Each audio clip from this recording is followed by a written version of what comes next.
que você entende para um Estado laico e, ao mesmo tempo, define laico? Água com óleo. Pronto. As duas é para comida. Igreja com Estado é para o bem-estar social, acho que diria aquele. Mistura. Então, a palavra laico vem de leigo.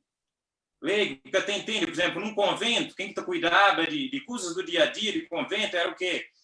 Né? Que era padre, era leigo, pessoas normais. Por exemplo, Simpla Milton é um cara leigo, ou seja, meio que pastor da teologia. Agora, pastor é que é leigo, né? Como se fosse um profissional que entende de assunto. Então, ideia Estado é laico significa Estado que até entende de religião. Estado que por reflexo que religião que tem que fica nesse país. Ou seja, ele é leigo, ele que até entende de assunto, certo? Então, ou que não for um Estado laico, nós estamos falando que é tipo de atitude de Estado perante religião. É separado, modo água e ódio.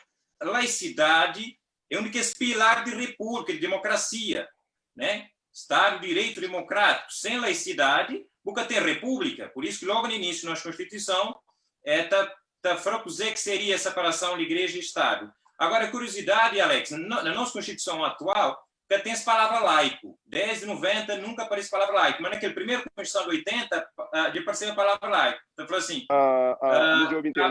Cabo Verde é uma república soberana, democrática, laica, blá, blá, blá, blá, blá. Então, tinha a palavra laico estabelecido. Então, acho que deixa o senhor Pérez para falar, né, de artigo 1º, 2º e artigo 49 e 50, né? Qualquer coisa não pode voltar para falar na Constituição, que seria laicidade. Para o pessoal poder entender, que você fala de separação de Estado e Igreja na Constituição. Artigo 49, né? As igrejas e outras comunidades religiosas estão separadas do Estado e são independentes, e que laicidade. E livres na sua organização e exercício das suas atividades próprias, ou seja, tem atividade que é de Estado, que é próprio, e tem atividade de igreja, que é própria, religião, sendo consideradas parceiras na promoção do desenvolvimento social e espiritual do povo cabo-verdiano. Outra coisa que eu queria retornar, antes de responder a pergunta, é que Estado laico é que Estado ateu. É bom que explica aquele para público, porque público acha não.